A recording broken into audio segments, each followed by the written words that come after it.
SWM oznaka je takođe tu. Što se tiče sigurnosti sistema, auto posjeduje skoro sve. Zapravo ovaj dizajn me podsjeća na one automobile koji ga posjeduju od po 200.000 i više. Kao što je ovako elegantno izgleda ovaj SUV, tako se gepek elegantno otvara i zatvara za brzih 15 sekundi. Ovde odmah moram da naglasim da boja je pokupila sve moje simpatije.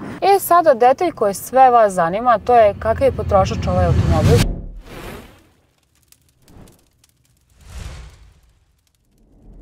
Pošto ste govorili da testiramo samo supercars ili ti one ekstremno skupe automobile, evo danas na meniju imamo jedan koji je dostupan većini ljudi i ljubitelja automobila. Pa hajde da počnemo. U pitanju je G01F ili ti G01F. U svojoj seriji jedan od najboljih koji su oni izbacili. A kakav stav vi imate prema novim brendovima koji stižu na naše tržište? Ja sam tu da razbijem baš te predrasude. Hajmo ovako. SVM, možda niste čuli, ali nema veze, sada ćete saznati. To nije samo neko ime, to je brend sa pričom. Sve je počelo 1971. godine u Italiji. Znate, tamo gde su majstori dizajna i brzine. Kada pogledate SVM, odmah vam je jasno. Ovo nije običan auto, ovo je ozbiljan stil. Sada, nisu stali samo na Italiji. Danas je SVM globalan. Preko 30 zemalja, 1000 automobila na putevima. I to nije slučajno. Udružili su se sa ekipom iz Schnera i grupe i čak sarađuju sa BMW-om. Da, dobro ste čuli, sa BMW-om. Zamisli taj spoj, italijanski šmek i nemačka preciznost. A kod nas, tu dolazi Atmo grupa. Ljudi su stvarno napravili veliku stvar. Za samo 6 meseci razvili su sve. Mrežu distributera, skladišta, čitav sistem. Sve to da bi SVM stigao na naše puteve. I nisu samo odradili posao, nego su napravili da se osjećate kao deo nečeg većeg. I što je najbolje, ovo je samo početak. Planiraju da dižu proizvodnju na 600.000 automobila godišnje, a balkanski region, pa mi smo ključni deo te priče. Zato, ako volite automobile koji imaju dušu i koji nisu samo prevoz, nego i iskustvo, SVM je za tebe. Uzmite ključ, stisnite gas i postanite deo nove ere vožnje. Jer hej, kada jednom probate, nećete hteti da se vratite na staro. Na moje veliko zadovoljstvo danas obrađujemo benzinca. U pitanju je 1.5 turbo, 156, tačnije da budemo konja, uparen sa automatskim menjačem. Kako se on ponaša na putevima, pogotovo kad smo sada malo u nekom ledu i snegu u zimskim uslovima, gledat ćete u narednim minutima. Pa ako biste mi prepustili, kao i svaka dama, kada prvi put vidi neki automobil, ona se oduševi ili se ne oduševi njegovom estetikom. Ovde odmah moram da naglasim da boja je pokupila sve moje simpatije. Prednji gril koji onako deluje ekstremno agresivno, jer mi se jako dopada, i naravno farovi svetla i čitav ovaj deo koji prati današnje trendove ovih automobila koji aktivno izlaze na naše tržište. Auto je tekako intrigantan, sam po sebi i sam po tome što se do sada nije vozio na beogradskim ulicama, a vidjet ćemo ga sigurno masovno, samim tim što malo troši, zgodan je, visok, kao da opisao muškarca, zgodan, visok, upravljiv, vrlo lak na volanu.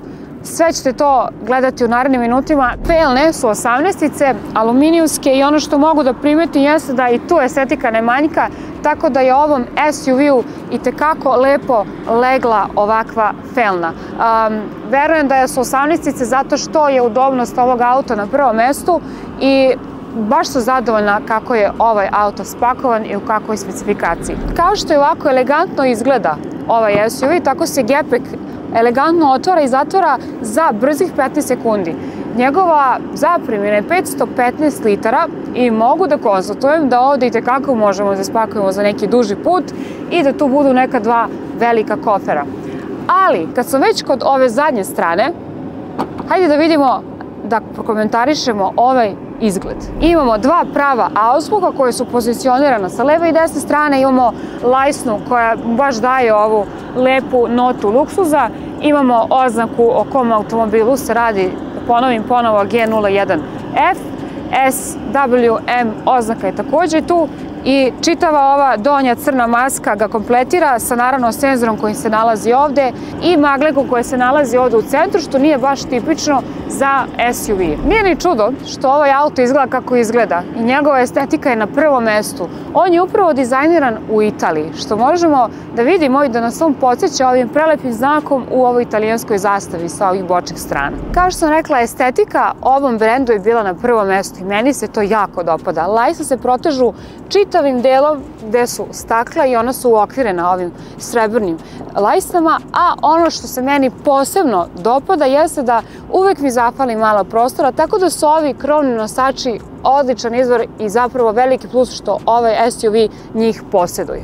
Još jedan plus, naravno, ovom autu jeste što posjeduje sistem keyless, tako da je zaključavanje vrlo lako samo dodirom palca ili nekog prsta na bravu, on se otključava i zaključava. Što se tiče gabarita ovog automobila, 4,60 je njegova dužina, 1,80 m je njegova širina, a 1,70 m visina, tako da savršen auto za jednu damu koja obavlja dnevne poslove, dužnosti, ne znam, mame koji imaju decu, tako da ovaj brend, ovaj auto svrstava paralelno sa visokom konkurencijom ostalih brendova.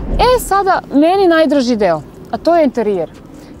Naravno, kako sednete, odmah primetite ovaj infotainment koji izgleda baš luksuzno. Ne mogu da zaboravimo da ne napomenem menjač koji je, zapravo ovaj dizajn me podsjeća na one automobile koji ga posjeduju od po 200.000 i više, tako da vrlo luksuzan interijer. Čim sednete, taj osjećaj luksuza odiše. Ono što mogu odmah da iskomentarišem što se tiče volana jeste da je praktičan, da je pozicija za sedenje odlična, auto je pregledan, sve staklene površine su vrlo dobre i vrlo dobro pozicionirane, uopšte ne izgleda strmo. Ovi stubovi koji se ovde nalaze nisu predebeli, što zna da bude mana ovakvih SUV-eva, pogotovo kada se dizajner koncentriše na onaj suvi, tihi luksuz. A sad vidimo ono najbitnije, kako se on ponaša u saobraćaju i u vožnji. Hajmo.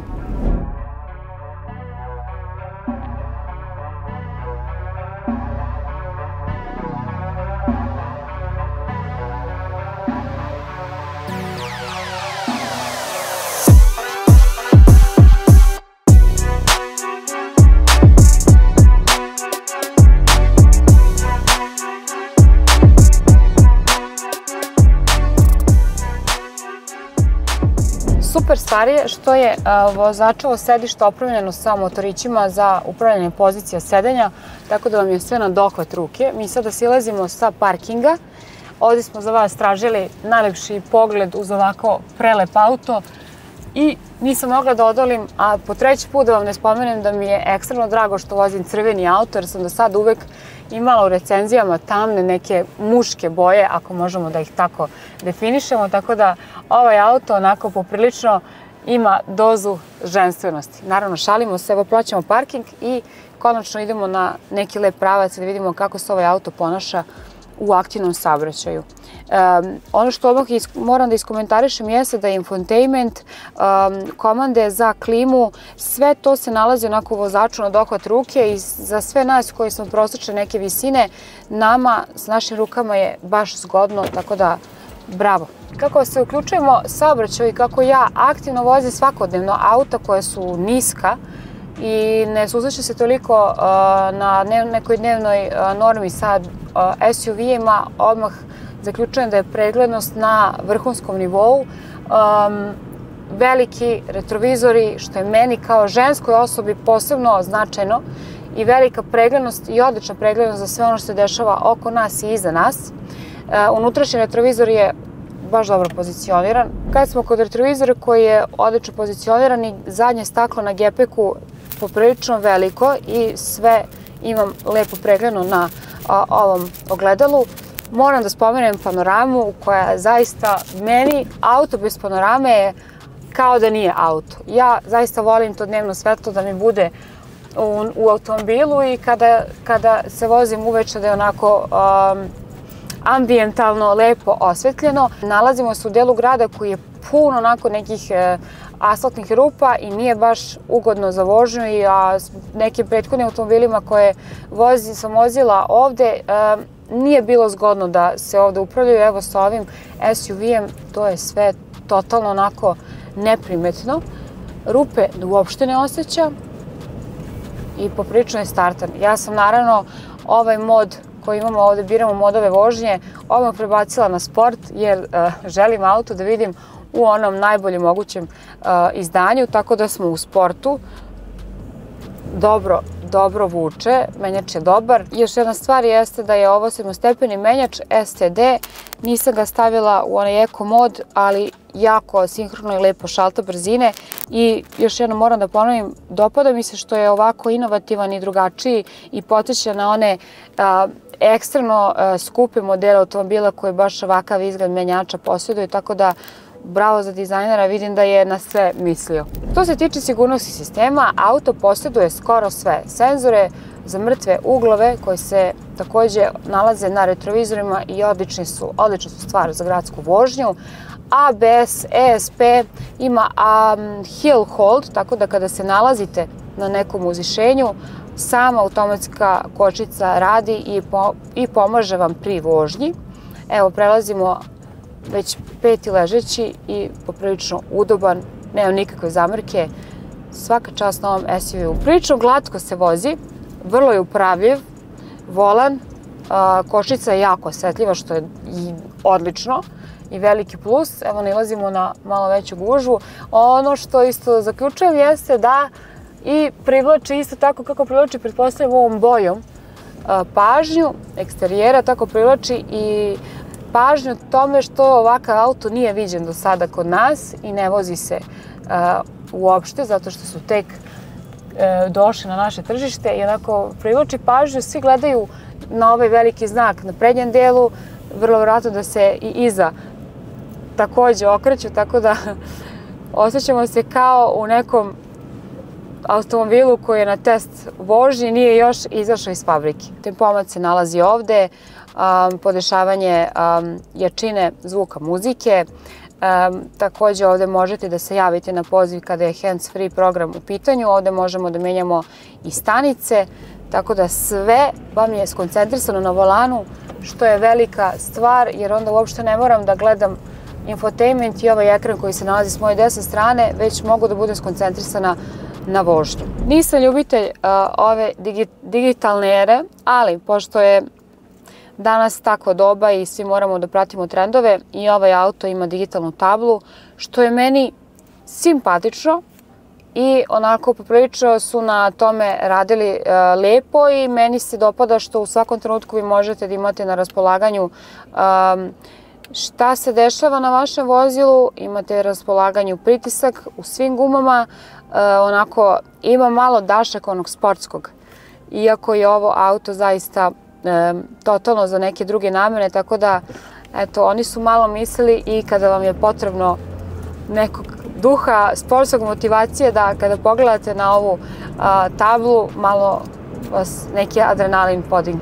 Sada detalj koji sve vas zanima, to je kakav je potrošač ovaj automobil, s obzirom da je benzinac.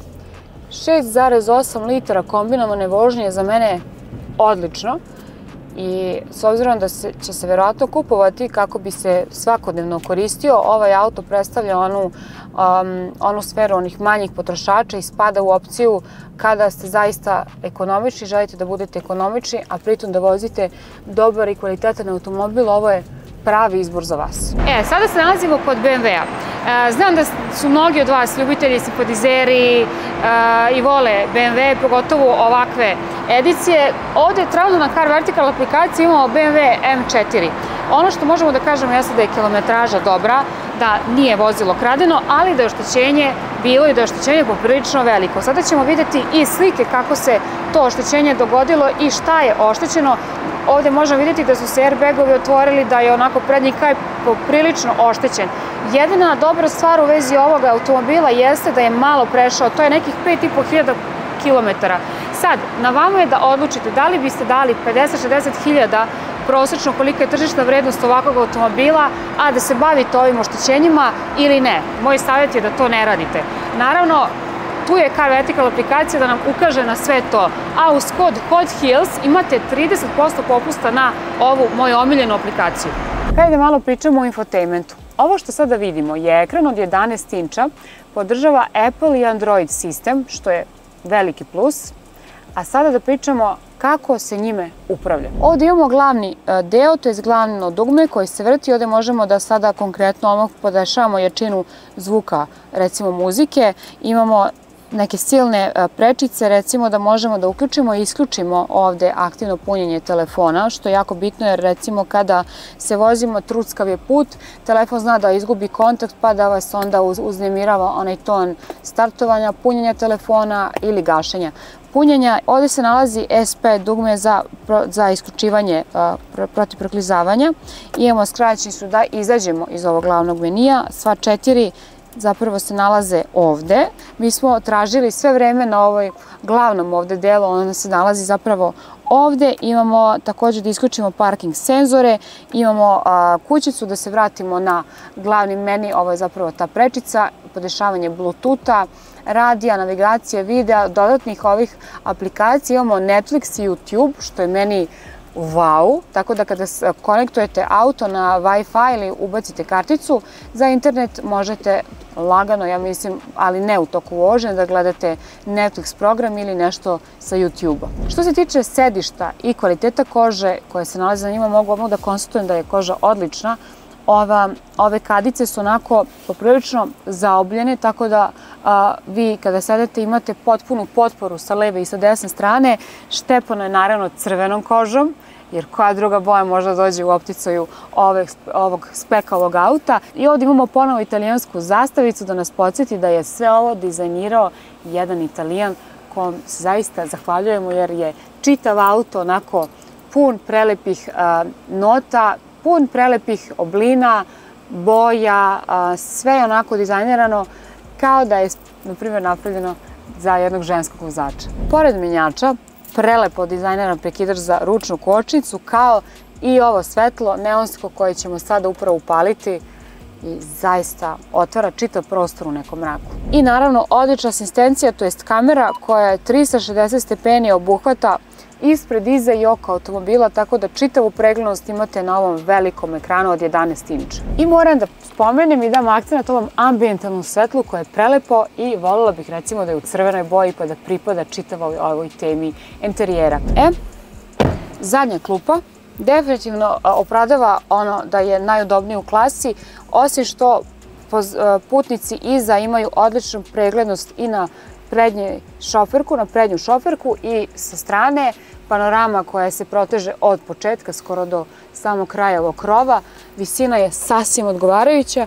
Imamo naravno i dodatni deo ovde za čaše i odmaranje ruke. Ovde imamo podešavanje jačine ventilacije. Imamo jedan izlaz USB koji se nalazi ovde. Imamo dodatne pregradice za neke vaše sitnice ili ti neka dokumenta koje mogu da stoje ovde, tako da sve u svemu odlično spakovan auto i udobnost je zaista na zavidnom nivou. I za kraj ovog uzbudljivog dana, nadam se da smo srušili sve predrasude što se tiče ovakvih automobila. Sve na što treba da se sada poentira jeste udobnost, performanse, kakav kvalitet iznosi na kraju taj krajnji proizvođač. Velika podrška za ovaj brand automobila, jedva čekam da se više viđe na ulicama i da se onako pročuje i da se priča o njemu u narodu. Tako da veliki pozdrav za sve vas od Hot Heels tima, vidimo se u sljedećem videu. Ćao!